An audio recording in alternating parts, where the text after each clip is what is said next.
Bom, gente, então agora vamos falar sobre como se regularizar com os produtos de kefir. Eu acho que todo mundo está bem ansioso por essa aula, né, para saber o que precisa, o que fazer para se tornar um empreendedor formal trabalhando com kefir. Então eu vou contar para vocês como foi o meu passo a passo desde o comecinho. Então, gente, assim que eu comecei a trabalhar com os produtos de kefir, eu já procurei aqui o setor responsável da minha cidade. Aqui em Moarama tem a Casa do Empreendedor, tá? Lá a gente consegue abrir a firma, né? Ir lá fazer nosso CNPJ, tirar todas as guias para pagar lá, a gente paga uma taxa referente ao INSS, que é no valor de R$56 do mês, então a gente consegue ir lá, imprimir boleto, fazer lá as licenças que precisa. Então, assim, ajuda bastante, tá? Então, lá também tem o pessoal da vigilância sanitária, lá também tem setor lá de um tal de um banco que chama Formento, que a gente consegue, quando a gente é empreendedor individual, depois de um certo tempo, a gente consegue fazer empréstimos. Então, tudo num lugar só, é bem bacana. Se aí na cidade de vocês não tiver a Casa do Empreendedor, procure a prefeitura, a vigilância sanitária para poder se informar, tá? Mas o mais correto é a prefeitura. Então, assim, eu fui na Casa do Empreendedor, falei para a moça com o que eu trabalhava, né? E logo que eu falei que trabalhava com iogurte de kefir, o rapaz da vigilância sanitária já veio lá de dentro, logo conversar comigo, falar que as exigências eram bastante, que era um pouquinho trabalhoso para poder abrir firma trabalhando com isso, com iogurte. Confesso que eu saí bem desanimada de lá, porque ele me colocou um certo medo, assim, eu achei que eu não ia conseguir me formalizar, tá? Mas mesmo assim eu fui teimosa, eu sou teimosa, uma das minhas características assim, mais importantes é a persistência, então eu acho que é por isso que eu cheguei aonde eu cheguei hoje. Eu jamais desisti, jamais desisto de nada, eu vou até o fim, até eu conseguir. Então, eu fui na vigilância sanitária, tá?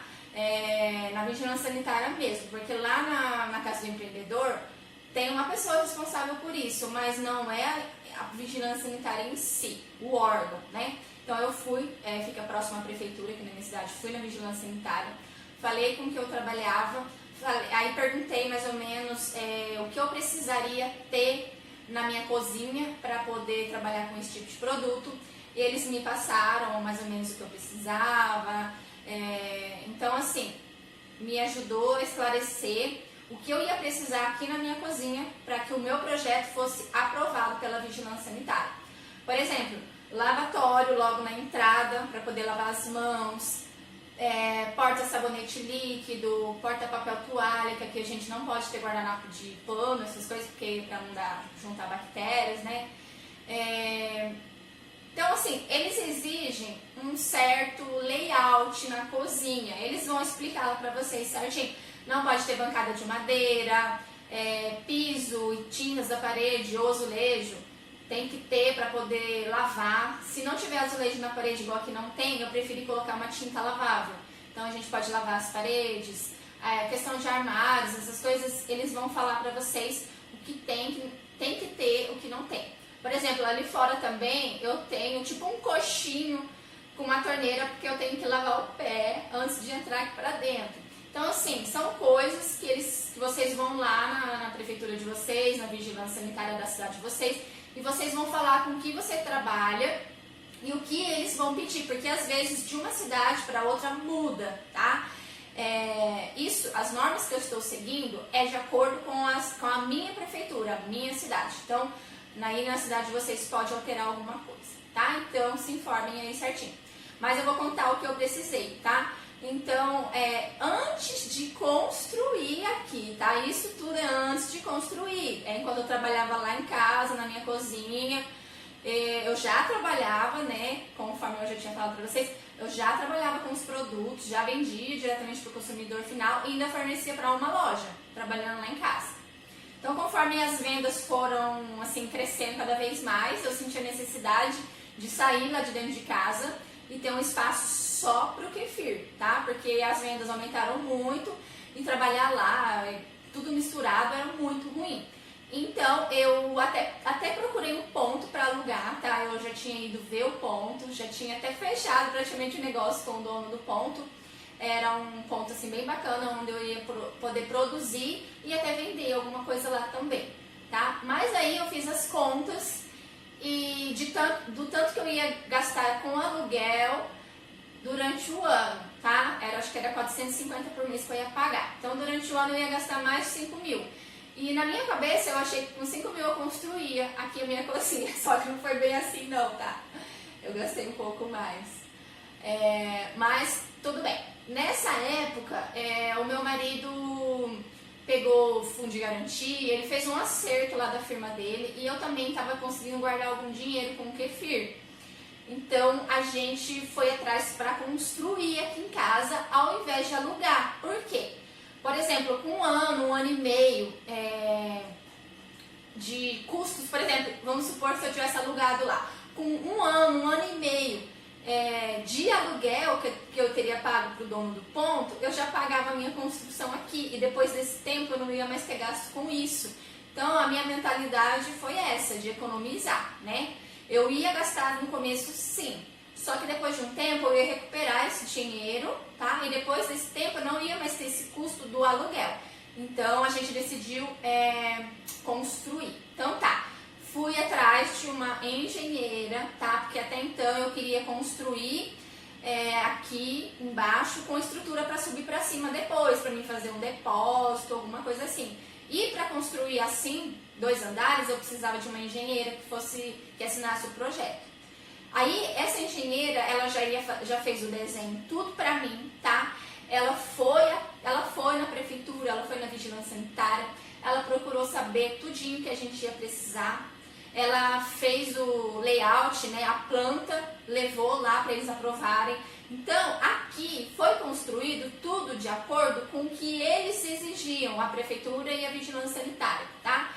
Se caso você for alugar um ponto, é bom antes de fechar o negócio, você levar a planta lá na prefeitura, ver se aquele espaço está de acordo com o que eles pedem, e aí eles vão falar para vocês na questão de móveis, o que você vai precisar. Você vai precisar de um lavatório para lavar a mão logo na entrada, bancadas tudo de pedra, nada de madeira, você vai precisar de armários assim, tudo para facilitar, para não haver contaminação dos produtos, né?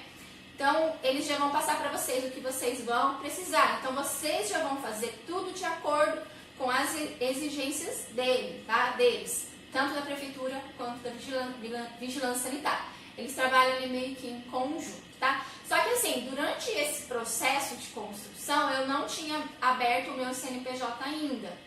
Mas a mulher da Casa do Empreendedor falou que eu podia já aberto a minha firma. Mesmo construindo, tal, já podia ter aberto o CNPJ, já ir pagando o meu INSS, né? Eu já tinha a minha firma aberta já há mais tempo, né? Porque eu achei que eu abri na firma, indo lá, abrindo meu CNPJ e falando, ó, trabalho com iogurte de kefir. Passado 2, 3 dias, eles já iam vir aqui ver como que é o meu trabalho, mas não é assim que funciona. Então, eles já sabem mais ou menos que a pessoa está em processo de construção, eles só iam vir na hora que eu falasse assim, olha, vocês podem vir que já está pronto, para poder aprovar tudo.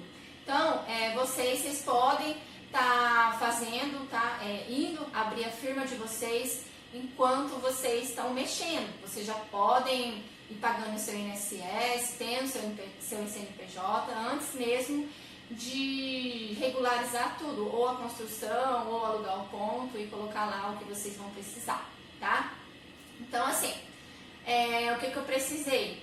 Depois que eu finalizei aqui a construção, coloquei os móveis, tudo certinho, a gente teve que mandar o desenho dos móveis, tudo lá para o pessoal da Vigilância Sanitária aprovar, tá? Então, antes de fazer os armários, tudo, a gente mandou o projeto para eles aprovaram, daí a gente fez os armários, colocamos as pedras, tudo certinho. Tive que fazer também um banheiro, tá? Aqui é a minha cozinha, e daí eu saio por fora e lá do lado tem um banheiro com uma entrada totalmente independente aqui da cozinha, tá? Aqui na cozinha não tem porta de banheiro, tudo separado. Lá é só um lavabo, é uma pia e um vaso sanitário, não tem chuveiro, não precisa de ter chuveiro.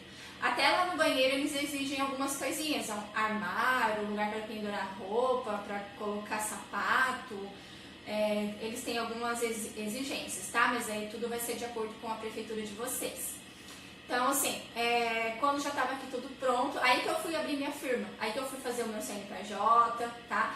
A prefeitura ela vai passar uma relação de tudo que precisa. Então, você vai ter que ter a sua firma aberta, o CNPJ, tudo certinho. Você vai ter que ter todos os rótulos de acordo também com o que eles pedem. Você pode sim fazer seu rótulo. Se vocês seguirem o meu modelo, tá? É bem capaz que vocês vão ter que mudar muita pouca coisa, tá? Porque o meu já é tudo de acordo com a prefeitura lá, tudo que tem lá eles exigiram, tá? O meu rótulo ele já tinha bastante informações, mas teve algumas que eu tive que adicionar, algumas eu tive que mudar, tamanho de letra também eu tive que aumentar um pouquinho para ficar bem visível aos olhos do cliente, para o cliente conseguir ler, tá? Então, assim, os rótulos, vocês vão ter que ser aprovados por eles também. Vocês vão fazer os seus rótulos, tudo bonitinho para vocês ir trabalhando. Depois, na hora de se regularizar, você vai mostrar o seu rótulo para eles e eles vão falar assim, não, tá tudo certo. Ou então eles vão falar, não, você vai ter que adicionar isso, isso, isso. Aí vocês vão lá naquela moça do rótulo, vão pedir para ela adicionar as informações ou retirar alguma coisa, fazer as modificações necessárias. Depois disso, vocês vão estar imprimindo todos os rótulos para poder mandar junto com a documentação que eles pedem, tá? Todos os rótulos com as informações nutricionais, tudo certinho. Laudo da nutricionista que fez as informações nutricionais também, tá? Eu tive que pagar um PGRS, se não me engano, acho que é esse o nome, que é um projeto de reciclagem, um projeto de destinação do nosso resíduo sólido. Por exemplo, aqui, que tipo de resíduo que eu tenho com a fabricação dos meus produtos? Praticamente o lixo que eu ajunto aqui, ou é um pouquinho do lixo orgânico mesmo, né? E caixas de leite, saquinhos de leite, conforme não sei o que vocês vão trabalhar aí.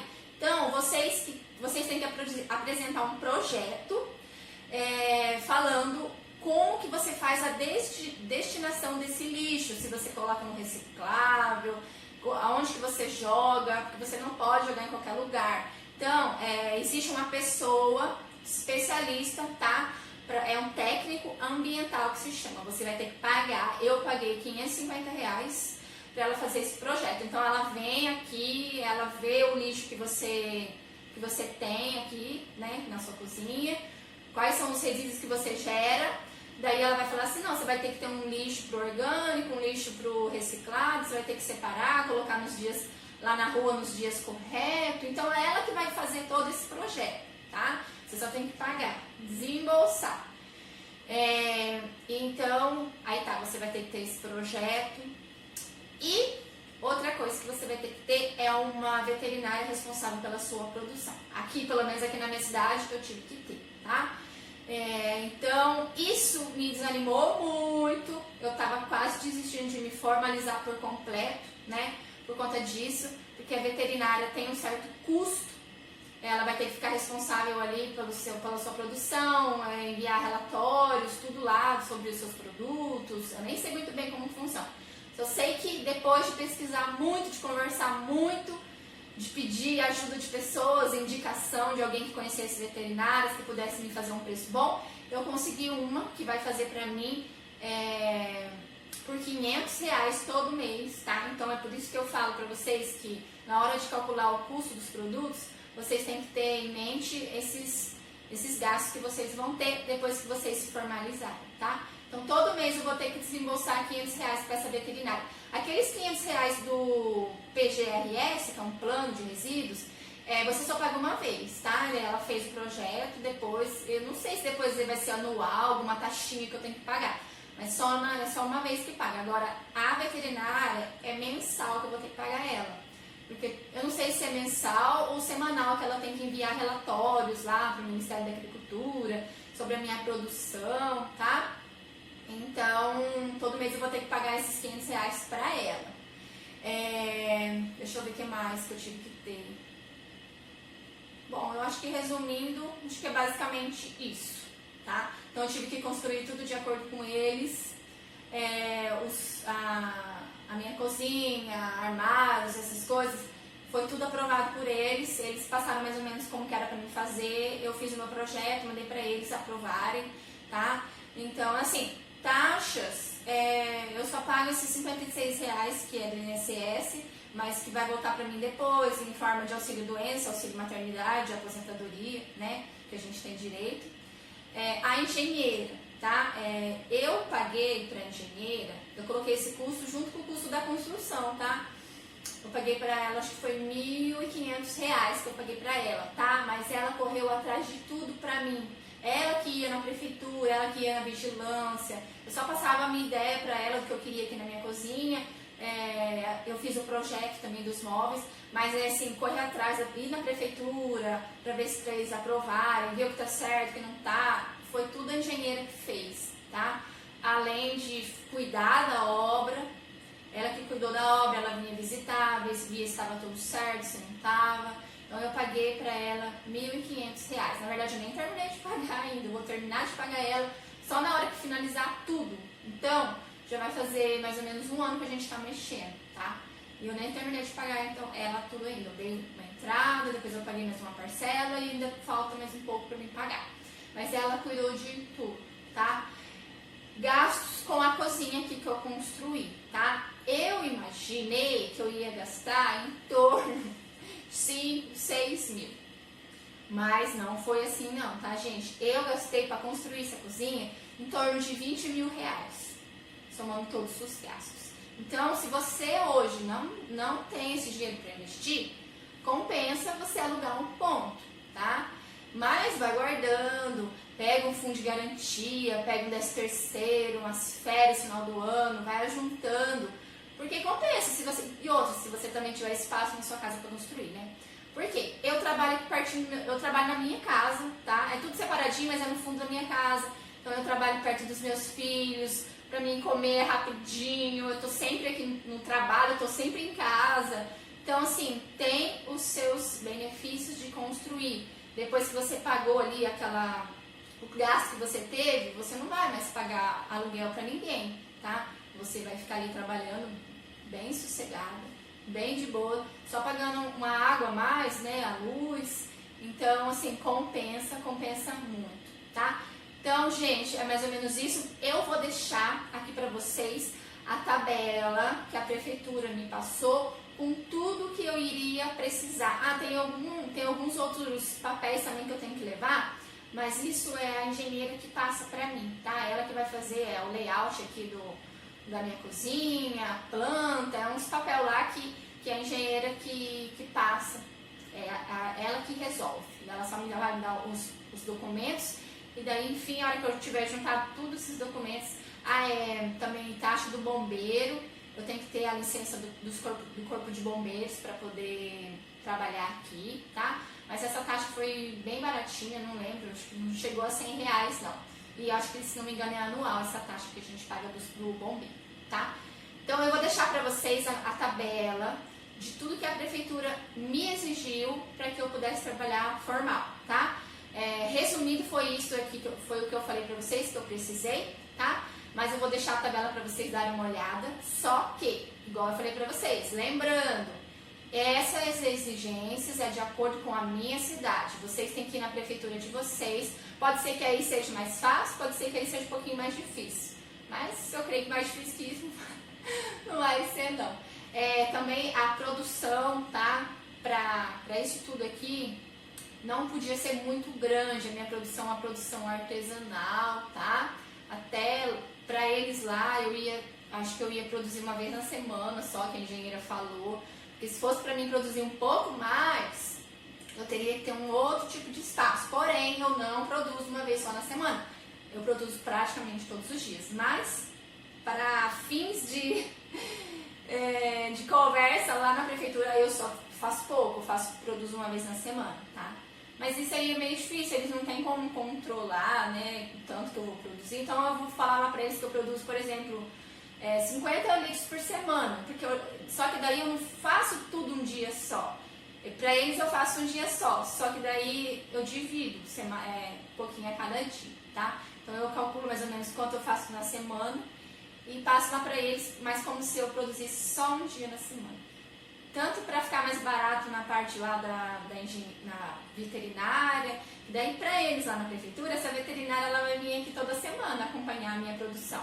Só que na hora que você vai negociar com ela, nossa, se você for pagar uma veterinária para vir aqui toda semana, vai ficar caríssimo. Então você combina com ela, meio que por fora, para ela só fazer os relatórios semanais, mas que não precisa vir aqui direto, né? No máximo uma vez por mês, para dar uma olhadinha e tal. Mas não precisa ficar aqui, tá? É assim, gente, pra você se formalizar hoje em dia no Brasil, é muito complicado, tá? Tem algumas coisas que vocês conseguem até fazer um jogo de cintura aí, né? E resolver de alguma outra forma. Tem coisas que não, tem coisas que somente daquele jeito ali mesmo que você consegue se formalizar, né?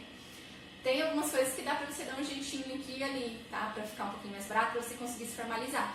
Mas, enfim, no Brasil é um pouco difícil, né? Por isso que muitas das pessoas trabalham de maneira informal. Porque ao invés deles facilitarem as coisas, eles acabam dificultando, tanto que a pessoa acaba desistindo de se formalizar e fica trabalhando de forma irregular, né? Por exemplo, vocês acham que, porque pra eles lá eu só produzo uma vez na semana. Então, você acha que teria necessidade de mim, né, de eu pagar uma veterinária para acompanhar a minha produção? Tipo assim, é um custo muito alto para produzir para produzir muito pouco de produto. É uma coisa assim meio que fora da lógica, né? Eles pedem certas coisas que parece que é só para dificultar. Mas aí nessa hora você acaba conversando, dando um jeitinho, né? Falando lá com a veterinária, combinando meio que por fora alguma coisa para diminuir, né, os custos para você poder pagar ela, né? Porque uma veterinária não é barato você pagar uma veterinária. Já pensou você ter que pagar uma veterinária toda semana para vir aqui acompanhar, ficar aqui o dia inteiro acompanhando a sua produção? Então daí você conversa com ela, fala assim, não, é só para você, eu quero que você faça apenas os relatórios, não precisa você estar vindo aqui. Tá? Você pode vir, conhecer meu trabalho, tudo, ver com o meu trabalho, mas não precisa, acho que ela falou pra mim que ela vai passar as planilhas pra mim, daí eu vou preencher semanalmente e daí ela só vai enviá-la pra eles. Então vai ser mais ou menos assim, ela não vai ficar visitando aqui. Então foi um combinado nosso pra poder eu conseguir pagar ela e poder conseguir esse selo pra mim poder vender até para os supermercados, tá bom? Então é isso, gente. Qualquer dúvida é só deixar aqui pra mim, que eu respondo.